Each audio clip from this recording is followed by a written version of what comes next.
আসসালামু আলাইকুম। আজ রান্না করব পেঁপে দিয়ে ছোলা ডাল দিয়ে। তাই প্রথমে পেঁপেটাকে কেটে নিয়েছি, ছোলার ডালটাকে 2-2.5 ঘন্টা ভিজিয়ে নিয়েছি।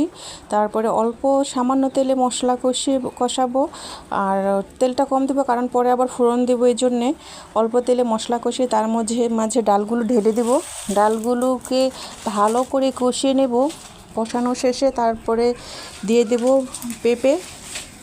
পেঁপে আর ডাল একসাথে ভালোভাবে ফুটিয়ে নিব, কারণ এটাকে বেশি পানি দেব না, মাখা মাখা হবে।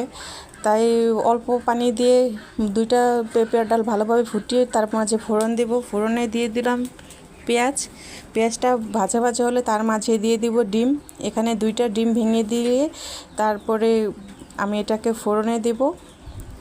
আর এটা খেতে কিন্তু অনেক মজা, যারা খান তারা তো জানেনই, আর নতুন যারা তারা খেয়ে দেখবেন। সবশেষে জিরার গুঁড়া দিয়ে নামিয়ে নিব। আলহামদুলিল্লাহ, খেতে